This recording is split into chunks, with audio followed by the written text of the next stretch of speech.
आज हम लोग 11th और 12th क्लास के एक महत्वपूर्ण टॉपिक रेडियो एक्टिविटी का ग्रुप ऑफ डिस्प्लेसमेंट लॉ समूह विस्थापन के नियम को पढ़ने, सीखने और समझने का प्रयास करेंगे। अब ग्रुप विस्थापन, समूह विस्थापन क्या है? कि समूह मतलब आवर्त सारणी के समूह में जो तत्व है अपने वर्ग के स्थान में या तो आगे चला जाएगा या पीछे चला जाएगा। इसकी परिभाषा को हम लोग समझें।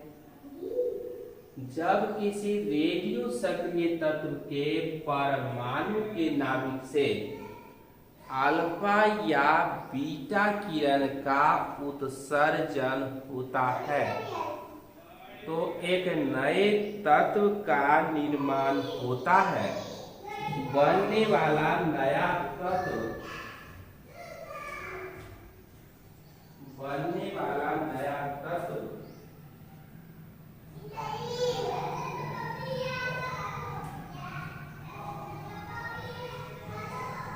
जब किसी रेडियो सक्रिय तत्व के परमाणु के नाभिक से अल्फा या बीटा किरण का उत्सर्जन होता है तो एक नए तत्व का निर्माण होता है। बनने वाला नया तत्व आवर्त सारणी में मूल तत्व के स्थान से या तो आगे चला जाता है या पीछे चला जाता है।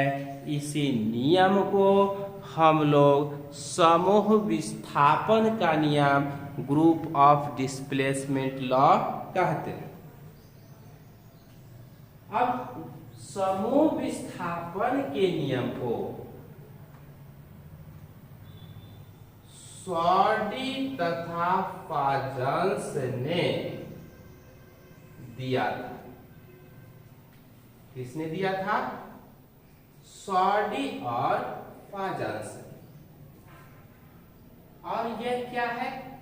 आधुनिक आवर्त सारणी के स्थान पे होने वाला परिवर्तन।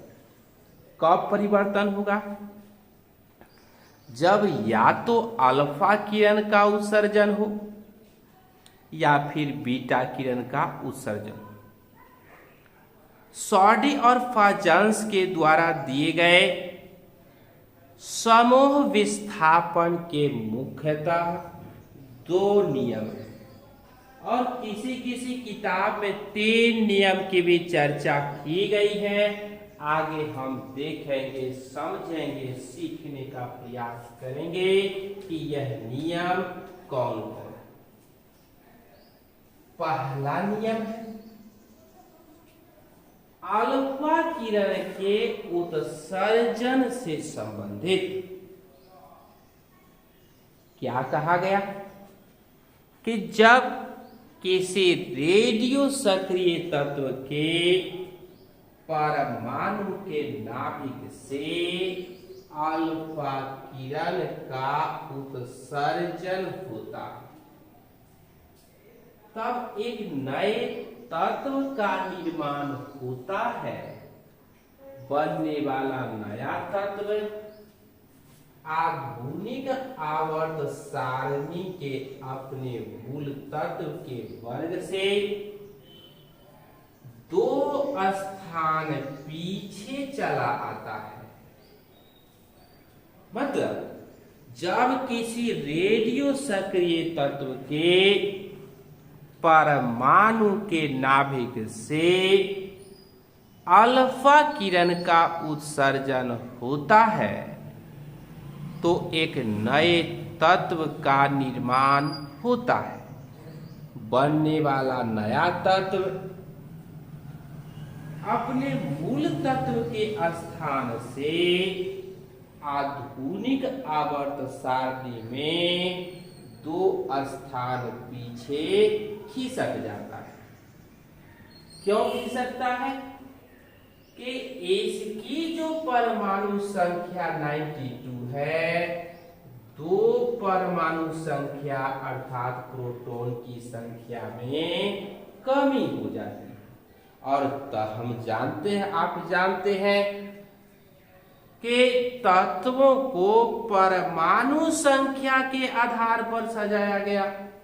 अब बनने वाले नए तत्व में दो परमाणु संख्या, दो प्रोटॉन की संख्या कम गई तो उसको पीछे आना पड़ता है। इसके दूसरे नियम पर भी हम और आप विचार करते हैं। यह जो दूसरा नियम है समूह विस्थापन का, यह नियम बीटा किरण के उत्सर्जन से संबंधित है। क्या कहा गया कि जब किसी रेडियो सक्रिय तत्व के परमाणु के नाभिक से क्या होता है, बीटा किरण का उत्सर्जन होता है। अब प्रश्न उठता है कि बीटा किरण का उत्सर्जन नाभिक से कैसे होता है। तो जैसा कि आप जानते हैं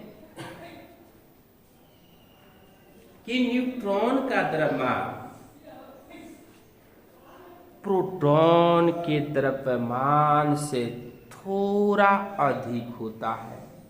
जैसा कि आप लिखा हुआ देख रहे हैं, 1.6 गुने 10 के पावर 7, 5 गुने 10 के पावर 27 किलोग्राम। प्रोटॉन का द्रव्यमान उससे थोड़ा सा कम है, 1.674 गुने 10 के पावर -27 किलोग्राम। न्यूट्रॉन टूटता है, एक प्रोटॉन और एक बीटा किरण का निर्माण करता है परमाणु के नाभिक में। अब प्रोटॉन के बनने से परमाणु संख्या में एक वृद्धि हो जाती है और कमजोर बल बिग फोर्स के द्वारा बीटा किरण नाभिक से उत्सर्जित हो जाता है। यहाँ आप देख रहे हैं कि थोरियम से एक बीटा किरण निकलता है, तब प्रप्टियम का निर्माण होता है। और यह किसमें था, चौथे वर्ग में था और यह चलाया 5। कुछ किताब में तीसरे नियम की भी चर्चा की गई, तो हम आपको भी जान लेना चाहिए कि तीसरा नियम क्या है। महत्वपूर्ण नियम तो दो ही हैं, अल्फा किरण के उत्सर्जन से संबंधित प्रथम नियम, बीटा किरण के उत्सर्जन से संबंधित द्वितीय नियम, और गामा किरण के उत्सर्जन से संबंधित तीसरा नियम हो सकता है। जैसा कि कहा गया कि जब किसी रेडियो सक्रिय तत्व के परमाणु के नाभिक से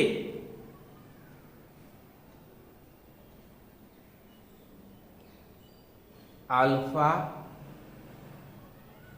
बीटा किरण को छोड़ करके जब गामा किरण का उत्सर्जन होता है तो न तो परमाणु संख्या में वृद्धि होती है और न ही परमाणु संख्या में कोई कमी होती है।